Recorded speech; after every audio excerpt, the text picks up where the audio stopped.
আসসালামু আলাইকুম। আজকে আবারও আরেকটি ভোটার আইডি কার্ড সংশোধনের ভিডিও নিয়ে হাজির হইলাম।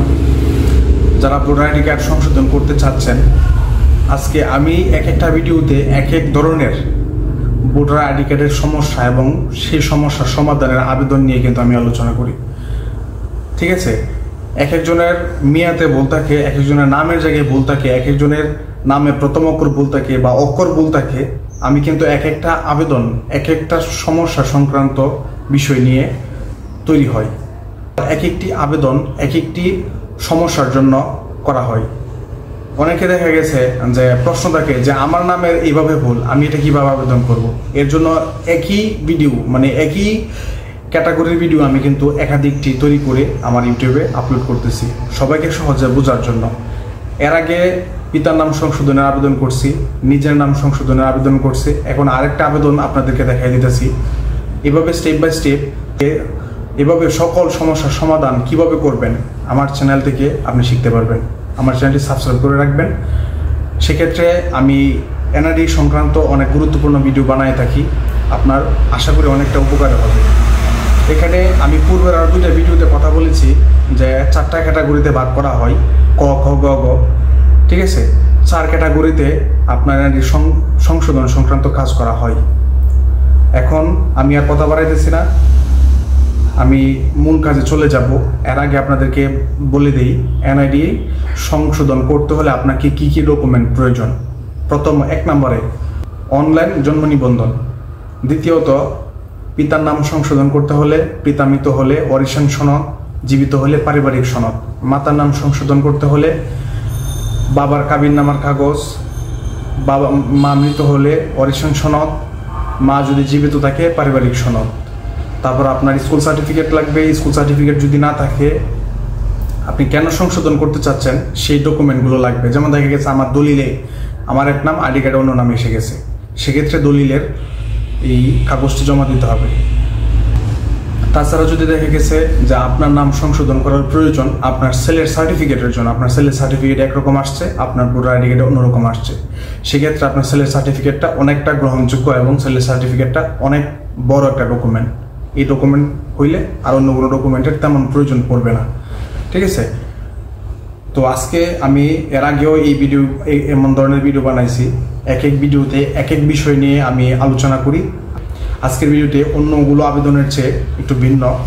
আমি কিভাবে আবেদন করবেন, কিভাবে ফাইনাল সাবমিট করবেন, সম্পূর্ণ প্রসেসটি আমি আজকে আপনাদেরকে দেখাবো। তো চলুন কথা না বাড়িয়ে মূল আবেদনে চলে যাই। প্রথমে আমি পেমেন্ট করে নিব। পেমেন্ট করে নিলে আবেদন করার সময় আমার সহজ হবে। তো পেমেন্ট করতে হলে প্রথমে আমি বিকাশ অ্যাপসের ভিতরে যাব। বিকাশ অ্যাপসের ভিতরে গিয়ে পে বিলে টাচ করব। তারপর এখান থেকে এনআইডি সার্ভিস সরকারি ফি আমি এটিতে টাচ করব। তারপর এখানে আবেদনের ধরন এনআইডি ইনফো কারেকশন, আদার info correction, both info correction. এখান থেকে আমি বোথ ইনফো কারেকশন দিয়ে দিব। এর আগের ভিডিওতে দেখিয়েছিলাম এনআইডি ইনফো কারেকশন, এখন বোথ ইনফো কারেকশন দেখাবো, কারণ এখানে বাবার নাম এবং মায়ের নাম দুইটা সংশোধন করতে হবে, যার কারণে আমি বোথ ইনফো কারেকশনে দিব।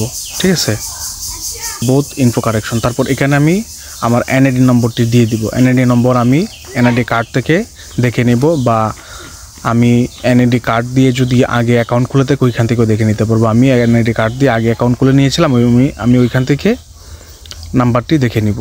এর জন্য এখানে গিয়ে লগ ইন দিব, তারপর এখানে পাসওয়ার্ড দিব। এখানে যা লেখা আছে হুবহু আমি এই জায়গার মধ্যে বসায় দিব। তারপর লগ ইনে টাচ করব। ঠিক আছে, লগ ইন হয়ে গিয়েছে। এখন এখান থেকে এই যে এনআইডি নাম্বার আছে, আমি এনআইডি নাম্বারটি এখান থেকে কপি করে নিব। কপি করে তারপর এখানে এসে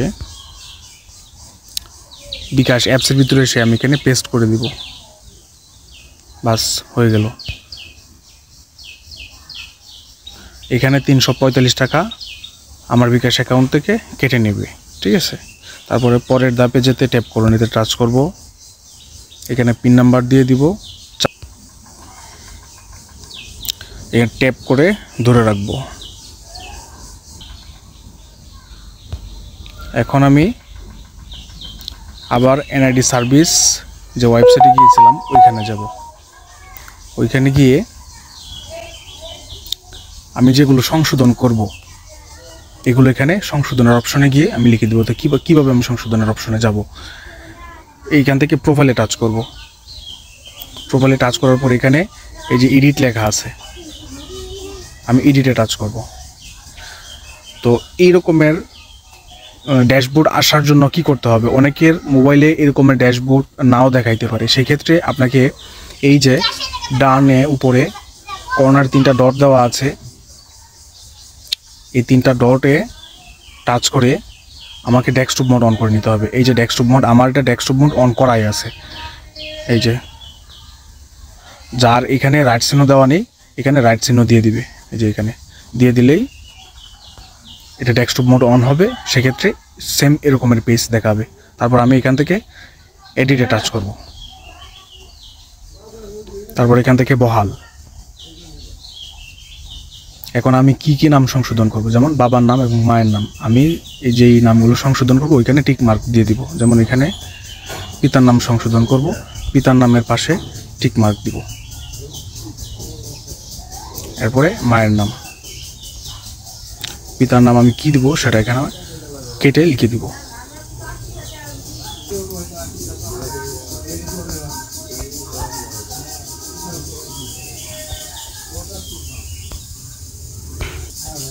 এখানে আমি সংশোধন করে যেটি লিখতে চাই সেটি লিখে দিলাম। তারপর মায়ের নাম,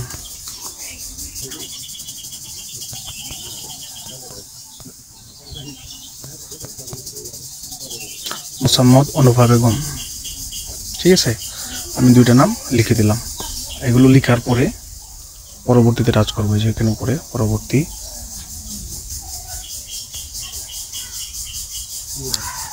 তারপর এখানে আমি সংশোধন করে যেটি লিখতে চাচ্ছি সেটি আপডেটে দেখাবে, আর বর্তমান কি নাম আছে সেটি বর্তমানের এখানে দেখাবে। ঠিক আছে, তো এটি দেখবো আমি সঠিক আছে কিনা। দেখার পরে আবার পরবর্তীতে টাচ করব। তারপরে এই যে এখানে আমি যে টাকা পেমেন্ট করেছিলাম সেটি এখানে দেখাচ্ছি, you have total deposit of 345 BDT. আর যদি পেমেন্ট না করতাম সেক্ষেত্রে আমার পেমেন্ট করে আবার এখানে আসতে হতো। তারপর আবার পরবর্তীতে টাচ করব।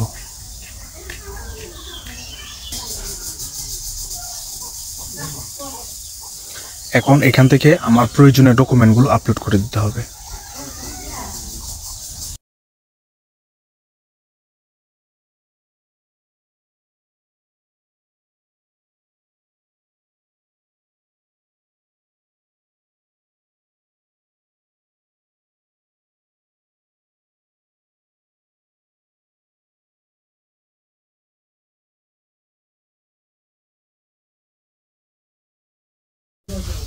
আমার সবগুলো ডকুমেন্ট আপলোড করা হয়ে গেছে। তারপর আমি এখান থেকে আবার পরবর্তীতে টাচ করব।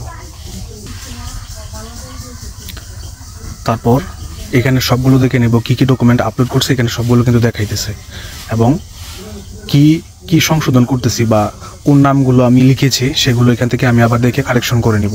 ঠিক আছে, তারপর এখান থেকে সাবমিটে টাচ করব। বাস হয়ে গেল।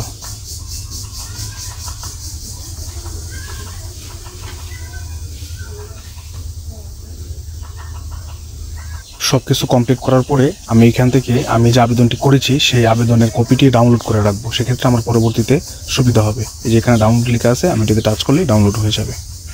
ধন্যবাদ সবাইকে।